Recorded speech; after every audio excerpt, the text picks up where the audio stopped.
अज्ञानतिमिरान्धस्य ज्ञानाञ्जनशलाकया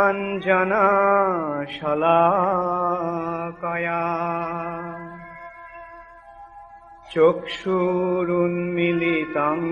येन तस्मै श्रीगुरवे नमः। श्रीचैतन्यमनोभीष्टं स्थापितं येन भूतले स्वयं रूप कदा मह्यं ददाति स्वपदान्तिकम्। वन्देऽहं श्रीगुरो श्रीयुतपदकमलं श्रीगुरून् वैष्णवांश्च श्रीरूपं साग्रजातं सहगना रघुनाथान्वितं त्वं सजीवम् साद्वैतं सावधूतं परिजनसहितं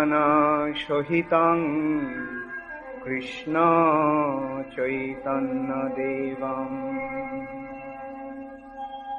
श्रीराधा कृष्णपदान् सहगना ललिता श्रीविशाखान्वितं च।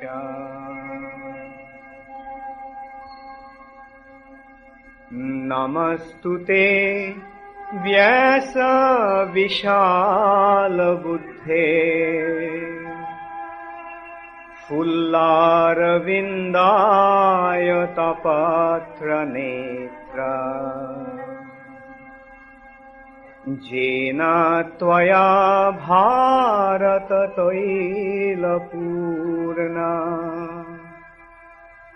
प्रज्वालितज्ञानमया प्रदीप व्यासाय विष्णुरूपाय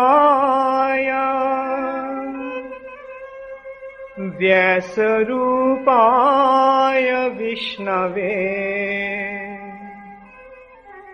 नमो वै ब्रह्मनिधये वासिष्ठाय नमो नमः।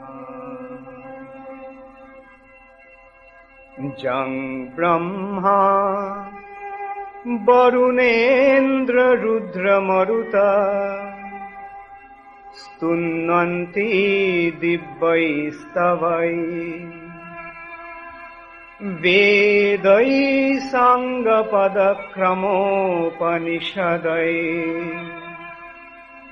गायन्ति जं सामगा ध्यानावस्थिततद्गतेन मनसा पश्यन्ति जं योगिनो यस्यान्तं न विदुसुरासुरगणा देवाय तस्मै नमो नमः। हे कृष्ण करुणा सिन्धो दीनबन्धो जगत्पते गोपेश गोपिका कान्त राधा कान्त नमस्तुते। তপ্ত কাঞ্চন গৌরাঙ্গী রাধে বৃন্দাবনেশ্বরী বৃষভানুসুতে দেবী প্রণমামি হরি প্রিয়ে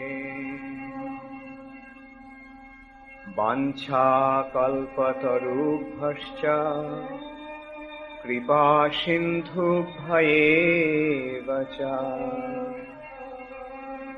পতিতানাং পাবনেভ্যো বৈষ্ণবেভ্যো নমো নমঃ। শ্রীকৃষ্ণ চৈতন্য প্রভু নিত্যানন্দ শ্রী অদ্বৈত গদাধর শ্রীবাসাদি গৌরভক্তবৃন্দ। হরে কৃষ্ণ কৃষ্ণ কৃষ্ণ হরে হরে, হরে রাম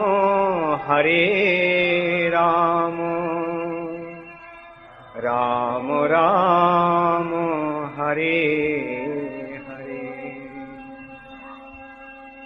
হরে কৃষ্ণ কৃষ্ণ কৃষ্ণ হরে হরে, হরে রাম রাম রাম হরে হরে।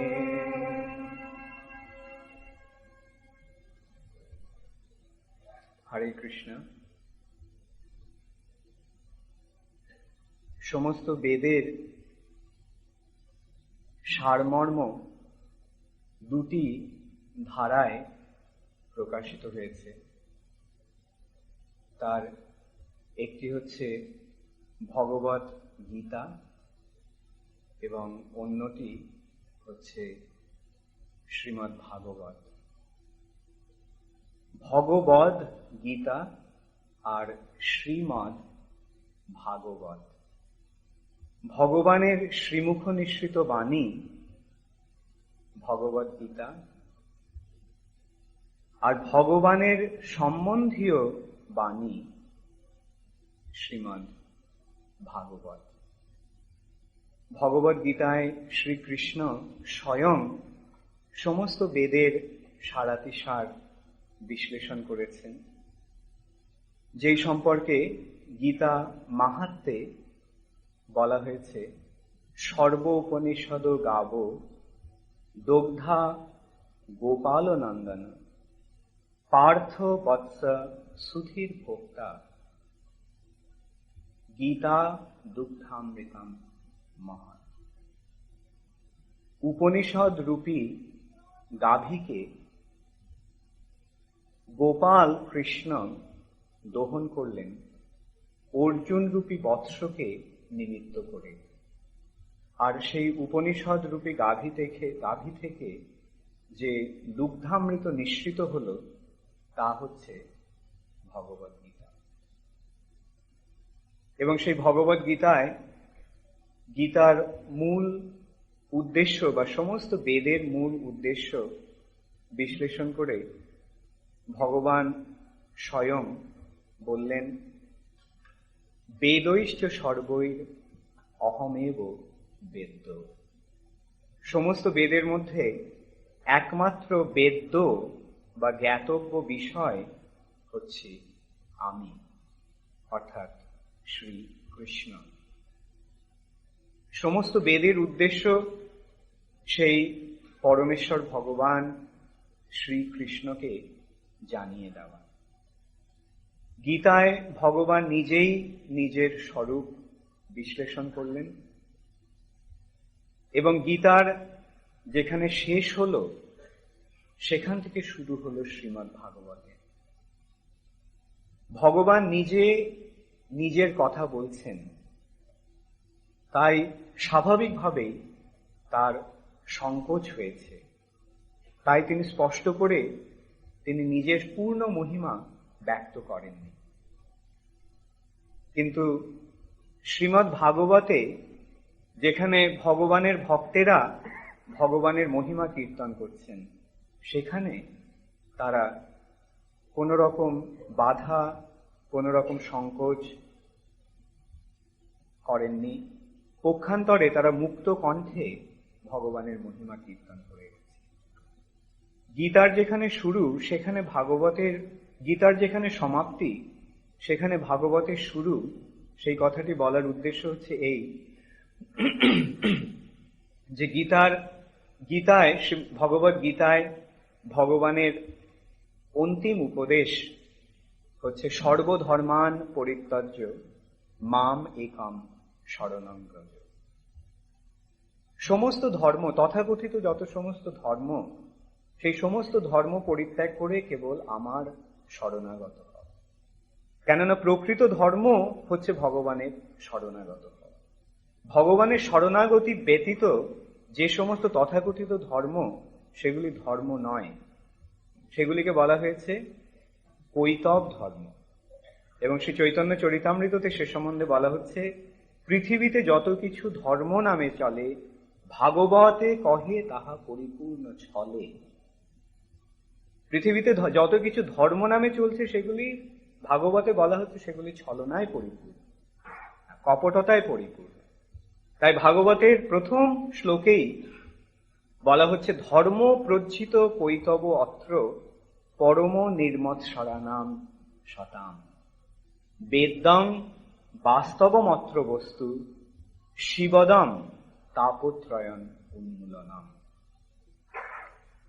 শ্রীমদ্ ভগবত গীতায় শেষ কথা ভগবান বললেন, সর্বধর্মান পরিত্যজ্য মাম একম শরণং ব্রজ। সমস্ত তথাকথিত ধর্ম ত্যাগ করে কেবল আমার, মাম একম, কেবল আমার শরণাগত হও। আর শ্রীমদ্ ভাগবতের প্রথম শ্লোকে কি বলা হচ্ছে, ধর্ম প্রজ্জিত কৈতব অত্র। এই যে কৈতব ধর্ম বা কপট ধর্ম বা ছল ধর্ম যত কিছু রয়েছে, সেগুলি যখন সম্পূর্ণরূপে পরিত্যাগ করা হয়, তখনই নির্মৎসরানাম সতাম, তখনই মানুষ সম্পূর্ণরূপে নির্মৎসর হয়। নির্মৎসর মানে সম্পূর্ণরূপে মাৎসর্যবিহীন, মাৎসর্য শূন্য, সম্পূর্ণরূপে ঈর্ষাহীন হন। অর্থাৎ তার হৃদয় তখন সম্পূর্ণরূপে নির্মল হয়। মানুষ যখন তথাকথিত কপট ধর্মগুলি পরিত্যাগ করে, অর্থাৎ এই জড়জগৎকে ভোগ করার জন্য এবং জড়জগতে নিজেকে প্রতিষ্ঠিত করার জন্য তথাকথিত যে সমস্ত ধর্ম, সেই সমস্ত ধর্মগুলি যখন মানুষ সম্পূর্ণরূপে পরিত্যাগ করে, তখনই তিনি সৎ বা সাধু পদবাচ্য হন। নির্মৎসরানাম শতাম। হৃদয় সম্পূর্ণরূপে নির্মল না হলে, সম্পূর্ণরূপে নির্মৎসর না হতে পারলে সাধু হওয়া যায় না। সাধু হচ্ছেন তিনি যার হৃদয় সম্পূর্ণরূপে নির্মল, এবং তখনই তিনি সাধু পদবাচ্য হন, এবং তখনই তিনি বেদ্যং বাস্তবমত্র বস্তু, তখনই তিনি সেই যে বাস্তব বস্তু ভগবানকে জানতে পারেন। এবং তার ফলে কি হয়, তাপত্রয় শিবদং তাপত্রয়ন উন্মূলনম, তখনই তিনি সম্পূর্ণরূপে অন্তরে প্রশান্তি অনুভব করেন, এবং তখনই তিনি সম্পূর্ণরূপে জড়জগতের ত্রিতাপ দুঃখ থেকে মুক্ত হন। শিবদং তাপত্রয়ন উন্মূলনম, যে ত্রিতাপ দুঃখ জড়জগতের, তা সমূলে উৎপাটিত হয়। এবং সেইটি হচ্ছে শ্রীমদ্ ভাগবত। শিবদং তাপত্রয়ন উন্মূলনম। এবং সেই ভাগবত কে দিয়েছেন? মহামুনি ব্যাসদেব। তিনি লিপিবদ্ধ করে গেছেন। ব্যাসদেব কলিযুগের আগমন দর্শন করে এবং কলিযুগের মানুষের দুর্দশা দর্শন করে ব্যাসদেব প্রথমে বেদ বিভাগ করলেন। বেদ বিভাগ করার পর ব্যাসদেব বেদের অঙ্গ প্রণয়ন করলেন। তারপরে উপনিষদ, পুরাণ আদি এবং ভারতের ইতিহাস বা পৃথিবীর ইতিহাস রূপ মহাভারত রচনা করার পর তিনি বেদান্ত প্রণয়ন করলেন। কিন্তু সেই বেদান্ত সূত্র রচনা করার পরেও বা বেদান্ত সূত্র প্রদান করার পরেও ব্যাসদেবের হৃদয় শান্ত হলো না, তার হৃদয়ের চাঞ্চল্য দূর হলো না। তখন ব্যাসদেবের শ্রী গুরু পাদপদ্ম শ্রীল নারদ মুনি এসে তাকে নির্দেশ দিলেন, বললেন, ব্যাস, তুমি তো সেই পরমেশ্বর ভগবানের নির্মল যশ কীর্তন করনি। তুমি অনেক কিছু লিখেছ, বেদের বিভিন্ন অঙ্গ প্রত্যঙ্গ বর্ণনা করে এবং বেদান্ত সূত্র তুমি প্রণয়ন করেছ, কিন্তু সেই যে পরমেশ্বর, বেদ যাকে জানাতে চাইছেন, সেই যে পরমেশ্বর ভগবান, তাকে তো তুমি স্পষ্টরূপে জানাওনি। তখন নারদ মুনি তাকে চতুশ্লোকী ভাগবত অর্থাৎ 4টি শ্লোকের মাধ্যমে ভাগবতের মূল তত্ত্বটি প্রদান করেন এবং তা থেকে ব্যাসদেব শ্রীমদ্ ভাগবত রচনা করেন। এবং সেই যে ভাগবত, সেই ভাগবত ব্যাসদেবকৃত ভাগবত, ব্যাসদেবের সুযোগ্য পুত্র শুকদেব গোস্বামী, পরীক্ষিত মহারাজ যখন প্রায়োপবেশনে তার অন্তিম সময়ের প্রতীক্ষা করছিলেন, তখন তাকে শোনান এক মহতী সভায়, যেই সভায় পৃথিবীর, কেবল পৃথিবীরই নয়, এই ব্রহ্মাণ্ডের সমস্ত মনীষীরা সমবেত হয়েছিলেন। সেই সভায় শুকদেব গোস্বামী যে শ্রীমদ্ ভাগবত শোনান, সেই শ্রীমদ্ ভাগবত শ্রবণ করার সৌভাগ্য হয়েছিল সুত গোস্বামীর। এবং তার কিছুকাল পরে যখন কলিযুগের ভয়ঙ্কর অবস্থা দর্শন করে চিন্তাশীল মনীষীরা বা ঋষিরা নৈমিষারণ্যে সমবেত হয়ে এই কলিযুগের মানুষদের উদ্ধারের পথ খুঁজছিলেন এবং সেই সূত্রে সহস্র বর্ষব্যাপী এক যজ্ঞের অনুষ্ঠান করেছিলেন, সেই সভায় তারা সুত গোস্বামীকে অনুরোধ করেন জীবনের প্রকৃত উদ্দেশ্য বর্ণনা করতে। তারা সুত গোস্বামীকে এই অনুরোধ করেছিলেন কেননা সুত গোস্বামী সমস্ত বেদ শাস্ত্রে পারঙ্গত, তিনি মনীষী, বিচক্ষণ, তত্ত্বদ্রষ্টা এবং আত্মদ্রষ্টা। তাই তারা তাকে অনুরোধ করেছিলেন, তয়া খলু পুরাণানি সেতি হাসানি চানাঘ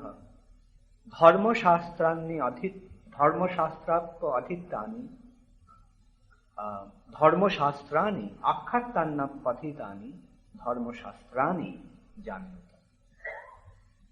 তারা বলেছিলেন যে আপনি তয়া খলু পুরাণানি সেতি হাসানি চানাঘ, আপনি সমস্ত পুরাণ, সমস্ত ইতিহাস, সমস্ত ধর্মশাস্ত্র সর্বতোভাবে হৃদয়ঙ্গম করেছেন, তাই আপনিই জানেন জীবের যথার্থ মঙ্গল হয় কিসে।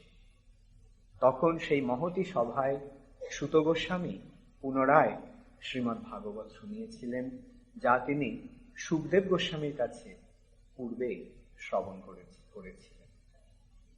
এই ভাগবত আবার দুই প্রকার, একটি ভাগবত হচ্ছে গ্রন্থ ভাগবত, আরেকটি হচ্ছে ভক্ত ভাগবত। এই গ্রন্থ ভাগবত বা শাস্ত্র ভাগবত অনুসারে যারা আচরণ করেন, যারা জীবন যাপন করেন, তারা হচ্ছেন ভক্ত ভাগবত। এবং সেই ভক্ত ভাগবত রূপে ভগবান স্বয়ং অবতীর্ণ হলেন। দাপরে শ্রীকৃষ্ণ তার পরম ঐশ্বর্যমণ্ডিত, পরম মাধুর্যমণ্ডিত ব্রজলীলা বিলাস করলেন। জীবের কল্যাণের জন্য। কৃষ্ণেরও যতেক খেলা, তার মধ্যে নরলীলা, নরবপু তাহারও স্বরূপ। শ্রীকৃষ্ণের যত লীলা রয়েছে তার মধ্যে তার যে নরলীলা অর্থাৎ মনুষ্যরূপী লীলা, সেইটি হচ্ছে সর্বোত্তম। এবং এই নরবপু হচ্ছে তার স্বরূপ। ভগবান শ্রীকৃষ্ণের স্বরূপ হচ্ছে তার দ্বিভুজ শ্যাম সুন্দর রূপ। সেই স্বরূপে তিনি চিৎ জগতের সর্বোচ্চ স্থান গোলক বৃন্দাবনে তার ভক্তদের সঙ্গে নিত্য লীলা বিলাস করেন।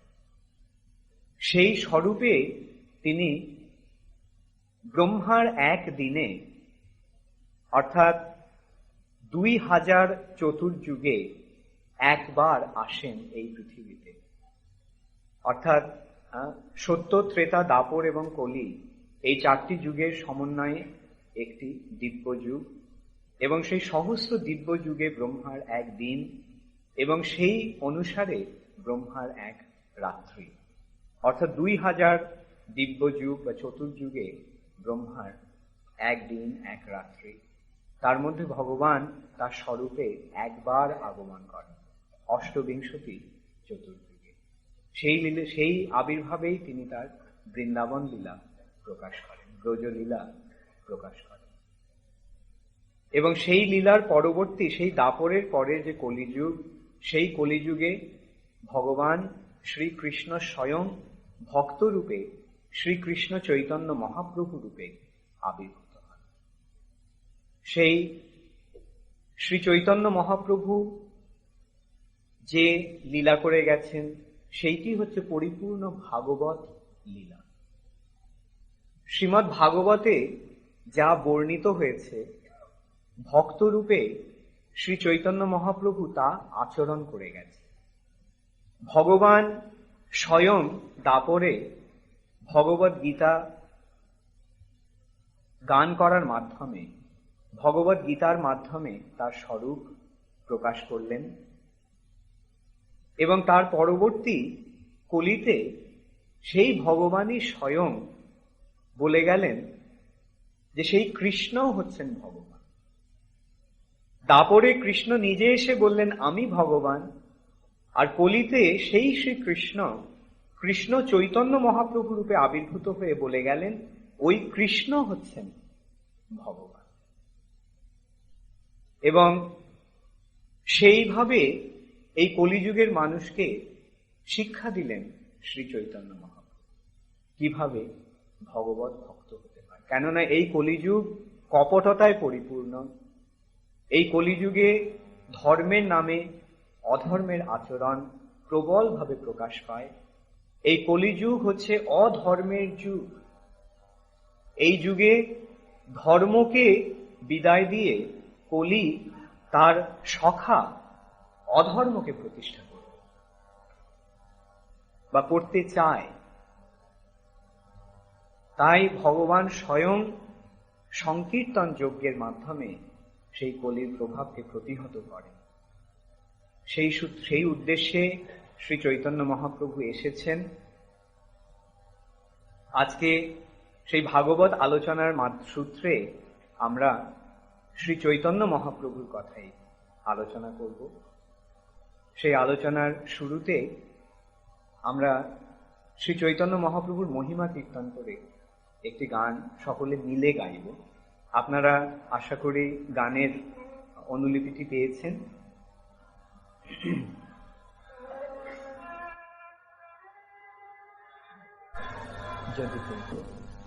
শ্রী চৈতন্য মহাপ্রভুর মহিমা কীর্তন। শ্রী চৈতন্য মহাপ্রভু যদিও শ্রীকৃষ্ণ স্বয়ং, তিনি ভক্তরূপে এসেছেন এবং তিনি এই বঙ্গেরই নবদ্বীপ অঞ্চলে শ্রীধাম মায়াপুরে অবতীর্ণ হয়ে লীলাবিলাস করেন। নবদ্বীপ হচ্ছে 9টি দ্বীপ। অন্তর্দ্বীপ নামক মায়াপুরকে বেষ্টন করে একটি পদ্মের আকারে 8টি দল বা 8টি পাপড়ি তার চারপাশে, মাঝখানে কর্ণিকার পদ্মের, আর তার চারপাশে 8টি পাপড়ি। সেই 8টি পাপড়ি হচ্ছে 8টি দ্বীপ, আর মাঝখানে অন্তর্দ্বীপ বা মায়াপুর। সেই 9টি দ্বীপের একটি দ্বীপ হচ্ছে গোদ্রুম, এবং সেই গোদ্রুম কাননের কুঞ্জের বিধু বা চন্দ্র হচ্ছেন শ্রী চৈতন্য মহাপ্রভু।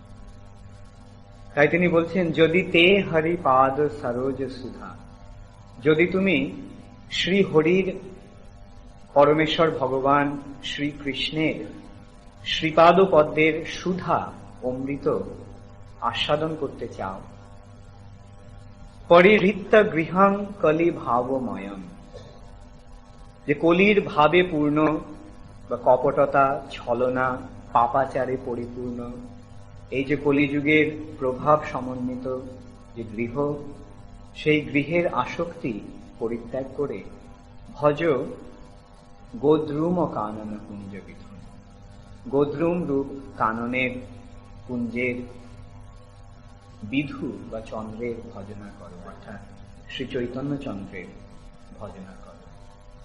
তারপরে তিনি বলছেন, ধন যৌবন জীবন রাজ্য সুখম নাহি নিত্যম অনুক্ষণ নাশ পরম। ধন, যৌবন, জীবন এগুলি কোনোটি নিত্য নয়, এই সবকটি অনিত্য। আমাদের ধন চিরকাল থাকবে না, আমাদের যৌবন চিরকাল থাকবে না, আমাদের জীবনও চিরকাল থাকবে।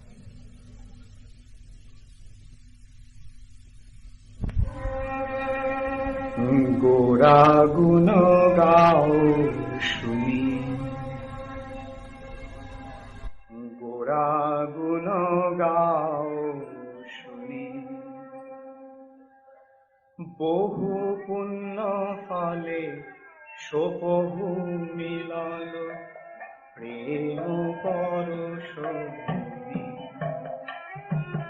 বহু পুণ্য ফলে সোপহু মিলল প্রেম পরশ ভূমি।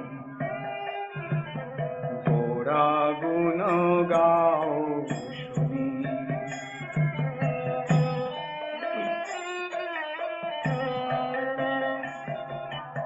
অখিল জীবের এশোক সাগর নয়ন নিমেষে শোষে। অখিল জীবের শেষক সাগর নয়ন নিমেষে শোষে। সে প্রেমলেশ পরশ না পেলে পরাণ জুড়াবে কিসে। গোরা গুণ গাও শুনি।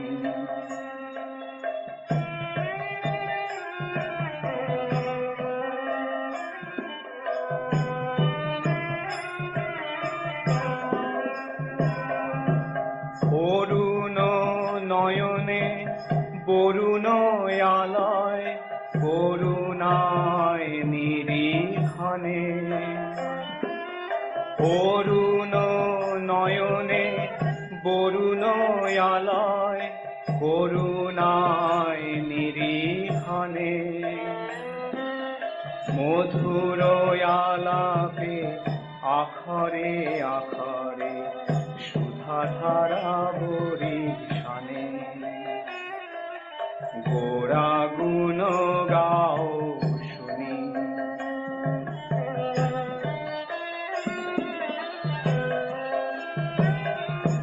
প্রেমে ঢলো ঢলো পুলকে পুরল আপাদ মস্তক তনু।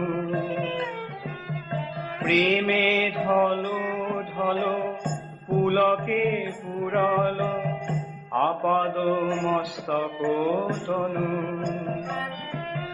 বাসুদেব কহে শতধারা বহে সুমেরু সিঞ্চিত জনু। গোরা গুণ গাও শুনি। গোরা গুণ গাও শুনি, গোরা গুণ গাও শুনি।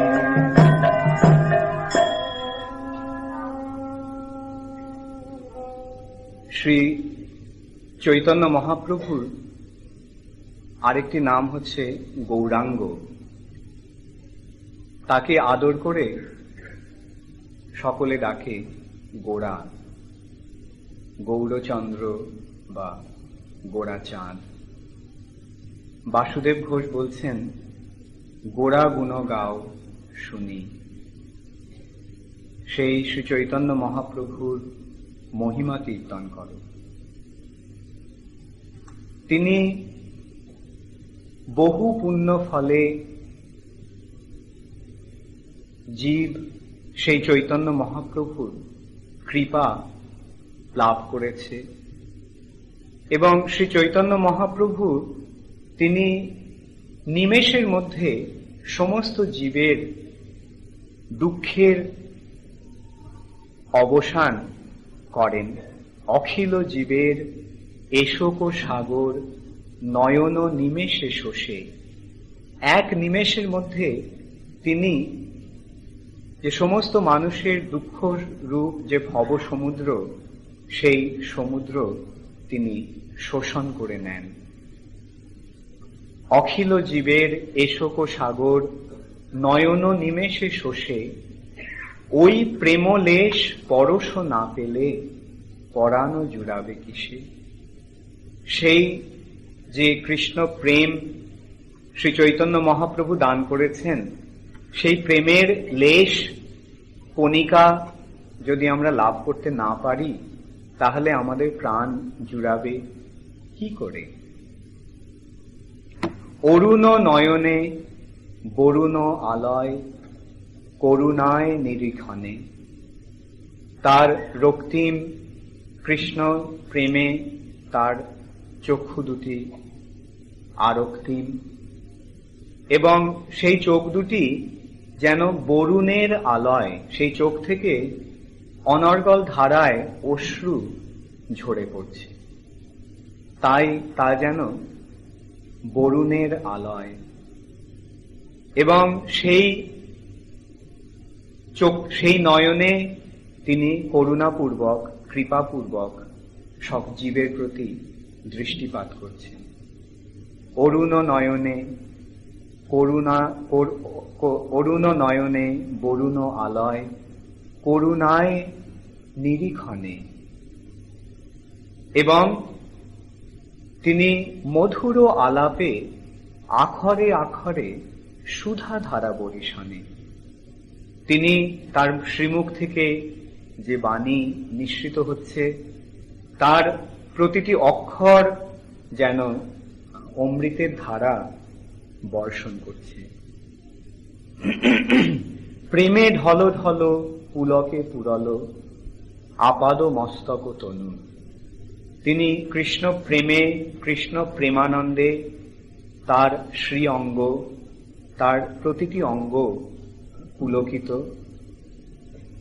আপাদ মস্তক তনু, তার পা থেকে মাথা পর্যন্ত তার সর্বাঙ্গ প্রেমে পুলকিত। বাসুদেব কহে শতধারা বহে সুমেরু সিঞ্চিত জন্য।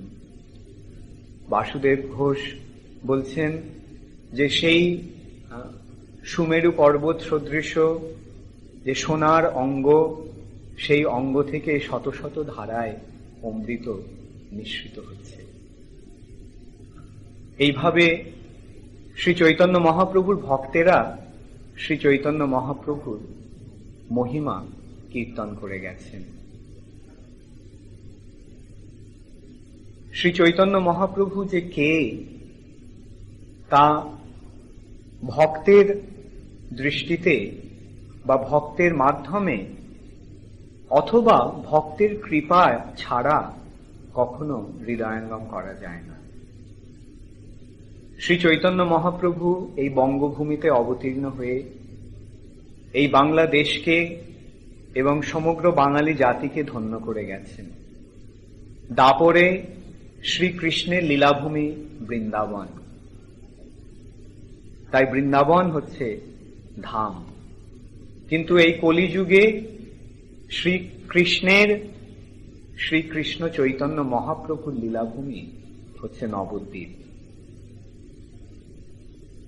অতএব এই কলিযুগে ভগবান এসেছেন শ্রী চৈতন্য মহাপ্রভু রূপে এবং তার ধাম হচ্ছে নবদ্বীপ। যারা সেই নবদ্বীপের কাছে রয়েছেন তারা শ্রী চৈতন্য মহাপ্রভুর অনেক কাছে রয়েছেন। আজ থেকে 500 বছর আগে শ্রী চৈতন্য মহাপ্রভু এইখানে এই ভাষাতেই ভগবানের মহিমা কীর্তন করে সারা ভারতকে কৃষ্ণ প্রেমে উদ্বুদ্ধ করেছিলেন। তিনি কেবল কৃষ্ণ প্রেমে সারা ভারতকে উদ্বুদ্ধই করেননি, তিনি সারা ভারতকে কৃষ্ণ প্রেমের বন্যায় প্লাবিত করেছিলেন। সেই শ্রী চৈতন্য মহাপ্রভুর স্বরূপ এবং শিক্ষা হৃদয়ঙ্গম করার মধ্যেই নিহিত রয়েছে আমাদের পারমার্থিক সার্থকতা। শ্রী চৈতন্য মহাপ্রভুর কৃপা ব্যতীত, শ্রী চৈতন্য মহাপ্রভুর শিক্ষা হৃদয়ঙ্গম না করা পর্যন্ত মানুষ শ্রীকৃষ্ণের পূর্ণ মহিমা হৃদয়ঙ্গম করতে পারবে না। তাই বাসু ঘোষী গেয়েছেন, শ্রীল বাসুদেব ঘোষ বলছেন, যদি গৌর না হইত তবে কি হইত, কেমনে ধরিতাম দেহে। যদি শ্রী চৈতন্য মহাপ্রভু না আসতেন তাহলে আমি কিভাবে আমার দেহ ধারণ করতাম, আমি কিভাবে প্রাণ ধারণ করতাম। যদি শ্রী চৈতন্য মহাপ্রভু না আসতেন তাহলে রাধারও মহিমা প্রেম রস সীমা জগতে জানাতো কে। যদি শ্রী চৈতন্য মহাপ্রভু না আসতেন তাহলে কৃষ্ণ প্রেমের যে অবধি, শ্রীমতী রাধারানীর মহিমা এই জগৎকে কে জানাতো। শ্রী চৈতন্য মহাপ্রভুর আবির্ভাবের পূর্বে শ্রীমতী রাধারানীর তত্ত্ব পূর্ণরূপে প্রকাশিত হয়নি। শ্রী চৈতন্য মহাপ্রভুর আবির্ভাবের পূর্বে শ্রীকৃষ্ণ যে স্বয়ং ভগবান সেটি অধিকাংশ লোকেরই অজ্ঞাত ছিল। অধিকাংশ মানুষই, বিশেষ করে যারা ভক্ত, তারা মনে করতেন যে শ্রীকৃষ্ণ হচ্ছেন বিষ্ণুর অবতার। কিন্তু শ্রী চৈতন্য মহাপ্রভু এসে আমাদের বুঝিয়ে দিয়ে গেলেন যে কৃষ্ণ অবতার নন, শ্রীকৃষ্ণ হচ্ছেন অবতারী, সমস্ত অবতারের অবতারী, সমস্ত অবতারের উৎস। এটা কি শ্রী চৈতন্য মহাপ্রভুর মন গড়া কথা? না। শ্রীমদ্ ভাগবতে ভগবানের বিভিন্ন অবতারের কথা বর্ণনা করে বলা হলো যে সমুদ্র থেকে যেমন অসংখ্য নদী নিঃসৃত হয়ে পুনরায় সেই সমুদ্রেই এসে মিলিত হয়, ঠিক তেমনি ভগবানের থেকে এই অসংখ্য অবতারেরা প্রকাশিত হচ্ছে। কিন্তু এতে চাংশ কলা পুংস কৃষ্ণস্তু ভগবান স্বয়ং। এই যে অবতার, এরা সকলে হচ্ছেন পরমেশ্বর ভগবান শ্রীকৃষ্ণের অংশ এবং অংশের অংশ কলা। কিন্তু কৃষ্ণস্তু ভগবান স্বয়ং, শ্রীকৃষ্ণ হচ্ছেন স্বয়ং ভগবান। ব্রহ্মসংহিতাতে তার আরো বিস্তৃত বিশ্লেষণ আমরা পাচ্ছি। ব্রহ্মসংহিতার ৫ম অধ্যায়ের শুরুতেই বলা হচ্ছে, ঈশ্বরা পরমঃ কৃষ্ণ সচ্চিদানন্দ বিগ্রহ অনাদির আদির গোবিন্দ সর্বকারণ কারণ। শ্রীকৃষ্ণ হচ্ছেন পরম ঈশ্বর ভগবান, এবং তার শ্রী অঙ্গ, তার শ্রী বিগ্রহ সৎ চিত আনন্দময়।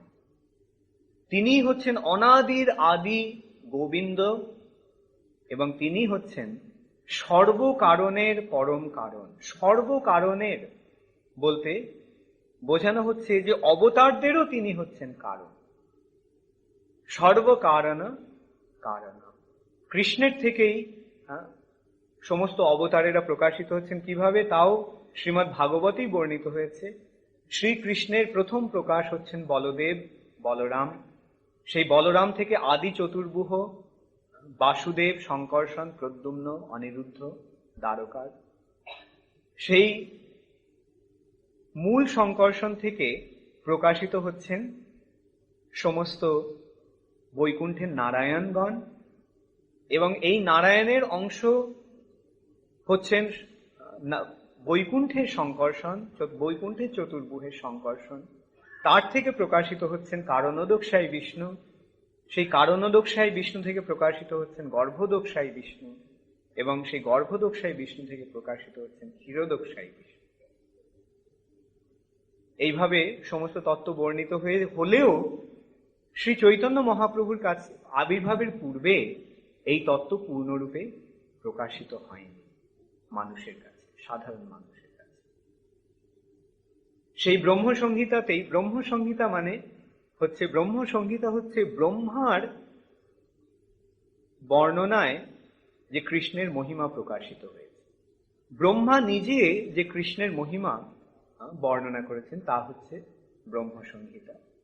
সেই ব্রহ্মসংহিতাতেই বলা হচ্ছে, ব্রহ্মা বলছেন, রামাদি মূর্তিষু কলা নিয়মেন তিষ্ঠান নানা অবতারম অকরোধ ভুবনেষু কিন্তু কৃষ্ণ স্বয়ং সমভবৎ পরমঃ পুমাঞ্জ গোবিন্দম আদি পুরুষং তমহং ভজামি।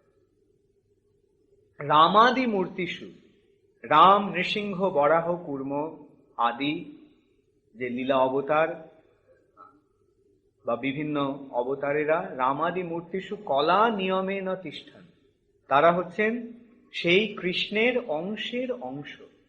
নানা অবতারম অকরোধ ভুবনেষু কিন্তু কৃষ্ণ স্বয়ং সমভবৎ পরম পুমান। সে পরমেশ্বর ভগবান হচ্ছেন শ্রীকৃষ্ণ, এবং তার থেকেই রাম, নৃসিংহ, বরাহ, কূর্ম আদি অবতারেরা প্রকাশিত হয়েছেন। অতএব কৃষ্ণ অবতার নন, তিনি হচ্ছেন অবতারী। সব অবতার সার শিরোমণি কেবল আনন্দ কন্দ। সেই অবতারদের সঙ্গে কৃষ্ণের তাহলে কি পার্থক্য রয়েছে? না, পার্থক্য নেই। কৃষ্ণই সেই বিভিন্ন অবতার, এবং সেই অবতারেরাও সকলেই কৃষ্ণ। কেশব ধৃত নরহরি রূপ, কেশব ধৃত মীন শরীর, কেশব ধৃত বুদ্ধ শরীর, কেশব ধৃত দাশরথী রূপ, কেশব ধৃত কল্কি শরীর। এইভাবে কেশবই, কৃষ্ণই এই সমস্ত রূপগুলি ধারণ করছে। তাহলে পার্থক্যটি কিরকম সেটিও ব্রহ্মসংহিতায় এইভাবে বর্ণিত হয়েছে যে দীপার্চিরেব দশান্তরম অভ্যুপেত্য দীপায়তে বিবৃত হেতু সমান ধর্ম যস্তাদৃগেব হি চ বিষ্ণু তয়া বিভাতি গোবিন্দম আদি পুরুষম তমহং ভজামি। ব্রহ্মা বিশ্লেষণ করছেন যে একটি দ্বীপ থেকে যেমন অন্য দ্বীপ জ্বালানো হয়, এবং অন্য দ্বীপগুলি জ্বালানোর পরে সেই দ্বীপগুলিও প্রথম দ্বীপটির মতোই কিরণ বিতরণ করে, ঠিক তেমনি ভগবানের বিভিন্ন অবতারেরাও পূর্ণ শক্তি সমন্বিত। তবে আদি দ্বীপ বা আদি পুরুষ হচ্ছেন শ্রীকৃষ্ণ স্বয়ং। তো এইভাবে কৃষ্ণের তত্ত্ব যদিও শাস্ত্রে বর্ণিত হয়েছে, কিন্তু সেই কৃষ্ণের তত্ত্ব পুরোপুরি ভাবে প্রকাশিত হয়নি। আর হলেও শ্রীমতী রাধারানীর তত্ত্ব সম্পূর্ণরূপে গোপন ছিল। এমনকি শ্রীমদ্ ভাগবতে যেখানে সরাসরি ভাবে কৃষ্ণের মহিমা কীর্তিত হয়েছে, সেখানেও শ্রীমতী রাধারানীর মহিমা বর্ণিত হলেও রাধারানীর নাম প্রত্যক্ষভাবে বা সরাসরিভাবে সুখদেব গোস্বামী উচ্চারণ করেন। তিনি বলেছেন, কৃষ্ণ যখন রাসলীলায় 16,000 গোপিকাদের সঙ্গে নৃত্য করছিলেন, তখন দুই দুই গোপীর মধ্যে এক একজন কৃষ্ণ ছিলেন। কিন্তু সেই যে গোপীদের মণ্ডলী যেখানে কৃষ্ণ নাচছেন, তার মাঝখানে এক কৃষ্ণ একজন গোপিকার সঙ্গে নাচছেন। এবং শুধু তাই নয়, সেই গোপিকাটির যখন অভিমান হলো, যখন মান হলো, তখন সেই গোপিকাটি যখন সেই রাসমণ্ডলী ছেড়ে চলে গেলেন, তখন শ্রীকৃষ্ণ সেই 16,000 গোপিকাকে ত্যাগ করে, 16,000 গোপিকাদের ত্যাগ করে সেই গোপিকাটির অন্বেষণে চললেন। তাহলে এইভাবে আমরা বুঝতে পারছি যে সেই গোপিকাটি কোনো বিশেষ গোপিকা, এবং তিনি কে? তিনি হচ্ছেন অনয়া রাধিত, শুকদেব গোস্বামীর বর্ণনায় অনয়া রাধিত নুনাম হরির ঈশ্বর, যে অনয়া রাধিত, আরাধনায় যিনি বিশেষ পটু, আরাধনায় বা কৃষ্ণের সেবায় যিনি অত্যন্ত পারদর্শী, সবচাইতে পারদর্শী, তিনি হচ্ছেন সেই গোপিকাটি। অতএব সেই অনয়া আরাধিতা থেকে আসছে রাধা। এইভাবে যে পরোক্ষভাবে শুকদেব গোস্বামী শ্রীমতী রাধারানীর পরিচয় শ্রীমদ্ ভাগবতে প্রদান করেছে। তাই রাধারানীর মহিমা চিরকাল গোপন ছিল, কিন্তু শ্রী চৈতন্য মহাপ্রভু এসে সেই শ্রীমতী রাধারানীর মহিমা ব্যক্ত করে গেছে, প্রকাশ করে গেছে। তাই তিনি বলছেন, প্রেম রস সীমা রাধারও মহিমা জগতে জানাত কে। তারপর তিনি বলছেন সেই মহিমাটি কিরকম? মধুর বৃন্দা বিপিন মাধুরী প্রবেশ চাতুরী সার। এই যে মধুর মাধুর্য লীলা সমন্বিত বা মাধুর্য রসমণ্ডিত যে বৃন্দাবন, মধুরিমায় মণ্ডিত যে বৃন্দাবনে ব্রজ গোপিকাদের বড়জ যুবতী ভাবেরও ভকতি সকতি হইত কার। সেই ব্রজলীলায় প্রবেশ করার শক্তি কার হতো এবং সেই লীলায় প্রবেশ করার অধিকার কে দিতেন? তাই কৃষ্ণ স্বয়ং এসেছেন শ্রীমতী রাধারানীর ভাব এবং শ্রীমতী রাধারানীর অঙ্গকান্তি অবলম্বন করে। সেই যে রাধারানীর ভাব এবং অঙ্গকান্তি সমন্বিত কৃষ্ণ, তিনিই হচ্ছেন শ্রী কৃষ্ণ চৈতন্য মহাপ্রভু। শ্যাম সুন্দর, গৌর সুন্দর হয়েছেন কারণ তিনি শ্রীমতী রাধারানীর গৌরাঙ্গীর গৌর বর্ণ অবলম্বন করে সেই গৌর বর্ণের দ্বারা তিনি তার শ্যাম বর্ণ আচ্ছাদিত করে এসেছেন। আর তার অন্তরে শ্রীমতী রাধারানীর মহাভাব প্রকাশিত। তাই রাধারানীর ভাব আর রাধারানীর অঙ্গকান্তি নিয়ে কৃষ্ণ যখন এলেন, সেই কৃষ্ণই হচ্ছেন শ্রী কৃষ্ণ চৈতন্য মহাপ্রভু। শ্রীকৃষ্ণ চৈতন্য মহাপ্রভুর এইভাবে আসার কারণটিও বর্ণিত হয়েছে। বলা হচ্ছে, কৃষ্ণের 3টি বিষয়ে জানবার লোভ হয়েছে। সেই 3টি বিষয় কি? শ্রী রাধায়া প্রণয় মহিমা কীদৃশ, শ্রীমতী রাধারানীর প্রেমের মহিমা কি রকম। শ্রী রাধায়া প্রণয় মহিমা কীদৃশ বানৈ বাসাদ্য জেনাদ্ভূত মধুরিমা কীদৃশ বা মদীয়। আর আমার মধ্যে কি এমন মাধুর্য রয়েছে যে জন্য শ্রীমতী রাধারানী আমার প্রতি আকৃষ্ট হয়। এবং সখ্যাঞ্চাস্য মদনুভবত, আমাকে ভালোবেসে, আমাকে অনুভব করে শ্রীমতী রাধিকা কি সুখ আস্বাদন করেন। এই তিনটি বিষয়ে কৃষ্ণের জানবার লোভ হয়েছে। এবং রাধারানীর ভাব অবলম্বন না করলে তো এটি জানা যাবে না। তাই তিনি রাধারানীর ভাব অবলম্বন করে এলেন।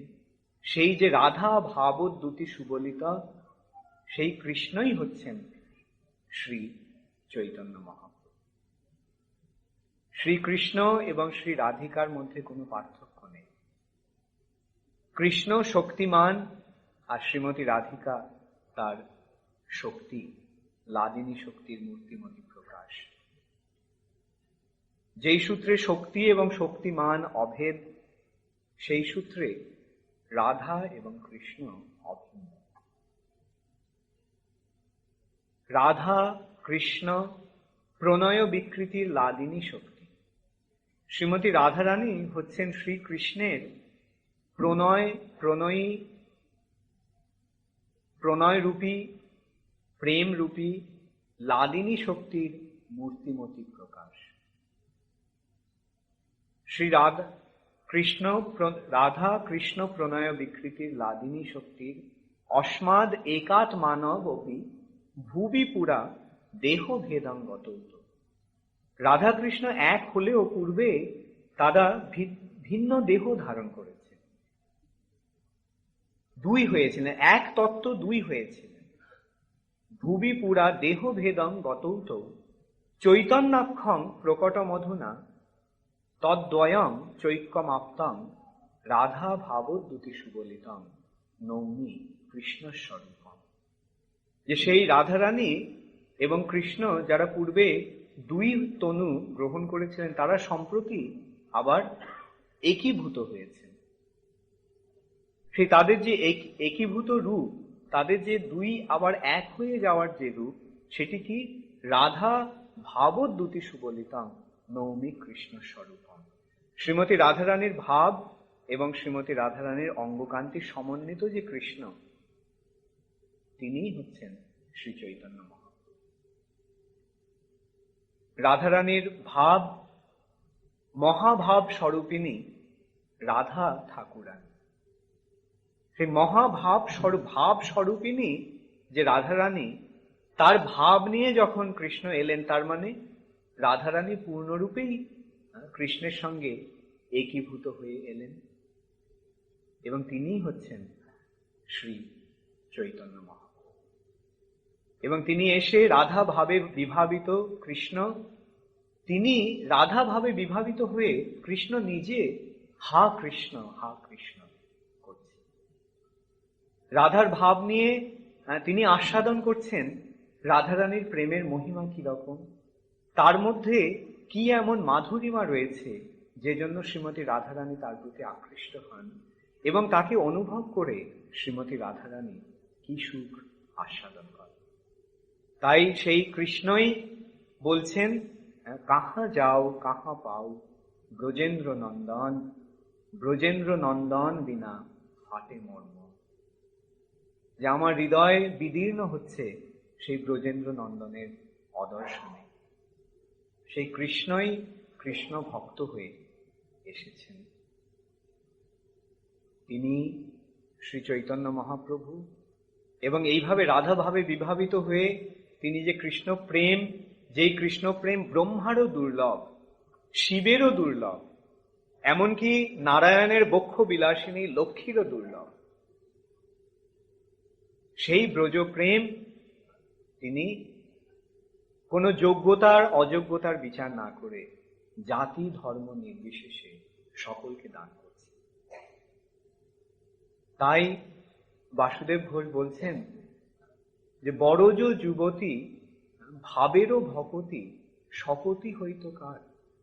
শ্রীকৃষ্ণের প্রেয়সী যে ব্রজগোপিকাগণ, ব্রজ যুবতীগণ, তাদের যে ভাবের ভক্তি, ভাবভক্তি, রাগাত্মিকা ভক্তি, সেই ভক্তিতে প্রবেশ করার সাধ্য কার ছিল, শক্তি কার ছিল?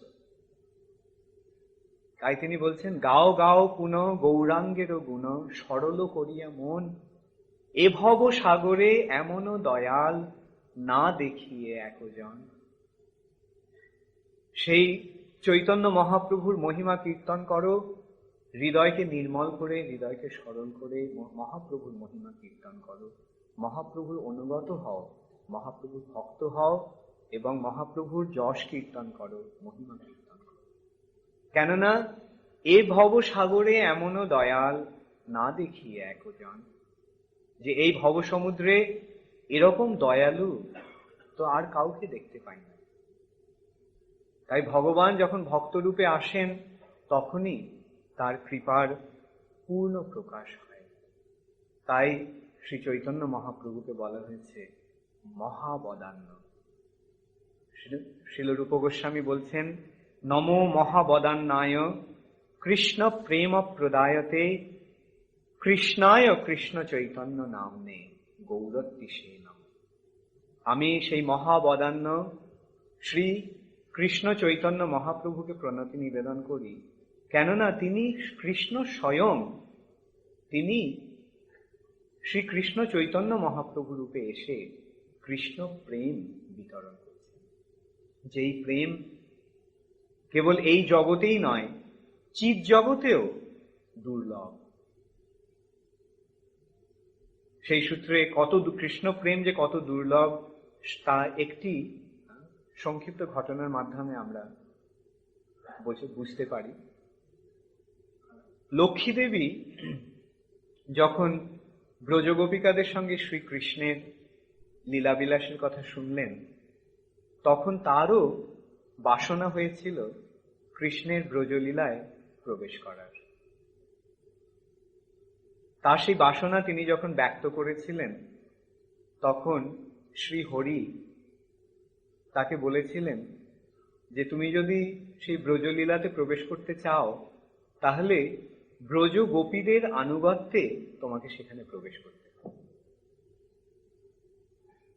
কেননা ব্রজগোপিকাদের আনুগত্য ছাড়া বা ব্রজবাসীদের আনুগত্য ছাড়া ব্রজে প্রবেশ করা সম্ভব নয়। ব্রজে প্রবেশ করার একমাত্র উপায় হচ্ছে ব্রজবাসীর অনুগত হয়ে, অর্থাৎ বৃন্দাবনে কৃষ্ণের যারা নিত্য পার্ষদ, নিত্য সহচর সহচরী, তাদের অনুগত হয়ে কেবল ব্রজে প্রবেশ করা যায়। লক্ষ্মী দেবী বললেন, আমি তো তোমার রানী। এখন রানী তো কারোর কাছে মাথা নত করতে পারে না, কারোর অনুগত হতে পারে না।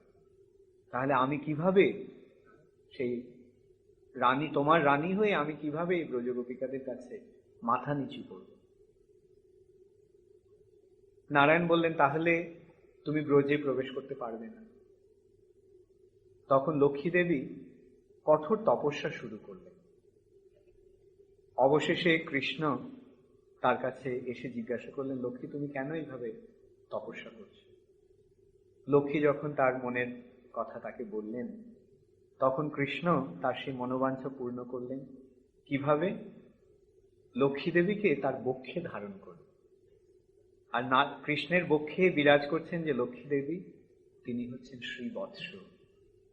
শ্রীবৎস রূপে লক্ষ্মী দেবী কৃষ্ণের বক্ষে স্থান লাভ করে ব্রজলীলায় প্রবেশ করেছে। এমনই দুর্লভ এই বৃন্দাবনে শ্রীকৃষ্ণের লীলা। আর সেই যে ব্রজ প্রেম, কৃষ্ণের প্রতি বৃন্দাবনের ভাবে বিভাবিত হয়ে যে ভক্তি, সেটি অত্যন্ত দুর্লভ হলেও শ্রী চৈতন্য মহাপ্রভু সেটি এসে বিতরণ করে গেছে। তিনি দাঁড়ে দাঁড়ে গিয়ে নিত্যানন্দ প্রভু তার সেই প্রচার কার্যের প্রধান সহচর, এবং নিত্যানন্দ প্রভু যিনি স্বয়ং বলরাম, তিনি দাঁড়ে দাঁড়ে গিয়ে মানুষকে অনুরোধ করছেন, যথেষ্টং রে ভ্রাত কুরু হরিহরির ধান মনীষম, তত ব সংসার অম্বুধি তরণ দায় মই লগে, ইদং বাহু স্ফোটই রটতি রটয়ঞ্জ প্রতিগৃহং, ভজে নিত্যানন্দম ভজন তরুকন্দম নিরবধি। তিনি সকলকে বলছেন, যথেষ্টং রে ভ্রাত কুরু হরি হরির ধ্যান মনীষম। ভাই সব, তোমরা কেবল হরি নাম করো, তাহলে তত সংসার অম্বুধি তরণ দায় মই লগে। তাহলে আমি তোমাদের এই সংসার সমুদ্র থেকে পার করার দায়িত্বভার গ্রহণ করব। তত সংসার অম্বুধি তরণ দায় মই লগে। এবং ইদং বাহু স্ফোটই রটতি রটয়ঞ্জ প্রতিকৃতি। এইভাবে তিনি দুহাত তুলে আনন্দে বিহ্বল হয়ে তিনি দাঁড়ে দাঁড়ে গিয়ে তিনি এইভাবে অনুরোধ করছেন, ভাই সব হরিনাম করো, তাহলে আমি তোমাদের এই সংসার সমুদ্র থেকে পার করার দায়িত্বভার গ্রহণ করব। তারই অনুবাদে লোচন দাস ঠাকুর বলছেন, অক্রোধ পরমানন্দ নিত্যানন্দ রায়, অভিমান শূন্য নিতাই নগরে বেড়ায়। যারে দেখে তারে কহে দন্তে তৃণধরি, আমারে কিনিয়া লহ ভজ গৌর হরি। নিত্যানন্দ রায়, নিত্যানন্দ প্রভু, তিনি দাঁড়ে দাঁড়ে গিয়ে বলছেন, কিভাবে বলছেন? দন্তে তৃণধরি, আমারে কিনিয়া লহ ভজ গৌর হরি। শ্রী গৌরহরির ভজনা করো, হরিনাম কীর্তন করো, মহাপ্রভু সংকীর্তন যজ্ঞে যোগদান করো, তাহলে এবার সেই মূল্য দিয়ে তুমি আমাকে কিনে নাও। তুমি যদি হরিনাম করো তাহলে আমি তোমার কৃতদাস হয়ে থাকব। এইভাবে ভগবান এসে জীবের কাছে চুক্তি করছেন, জীবকে অনুরোধ করছেন যে তুমি কৃষ্ণ নাম করো এবং সেই মূল্য দিয়ে তুমি আমাকে কিনে নাও। এইভাবে কখন ভগবান কৃপা করেছেন কি? না, শ্রী চৈতন্য মহাপ্রভু রূপে আবির্ভূত হয়ে তিনি যে কৃপা করেছেন সেই কৃপা দুর্লভ, সেইভাবে তিনি পূর্বে কখনো কৃপা করেন। তাই তিনি হচ্ছেন মহাবদান্য, কৃপার মূর্ত প্রকাশ। এবং জীব উদ্ধারের জন্য ভগবান এইভাবে কখনো আর আসেন। অন্যান্য অবতারে ভগবান এসেছেন অসুরদের দমন করার জন্য অস্ত্র ধারণ করে, পরিত্রাণায় সাধুনাম বিনাশায় চ দুষ্কৃতাম ধর্ম সংস্থাপনার্থায় সম্ভবামি। কিন্তু সেই যে পরিত্রাণায় সাধুনাম আর বিনাশায় চ দুষ্কৃতম, এই যে বিনাশায় চ দুষ্কৃতম, দুষ্কৃতকারীদের অসুরদের বিনাশ করার জন্য তিনি অস্ত্র নিয়ে এসেছেন অন্যান্য অবতারে। কিন্তু শ্রী চৈতন্য মহাপ্রভু রূপে তিনি যখন এলেন, তিনি কোনো অস্ত্র ধারণ করলেন। তার অস্ত্র কি? তার এই অবতারে তার অস্ত্র হচ্ছে প্রেম। সেই কৃষ্ণ প্রেম দান করে তিনি অসুরদের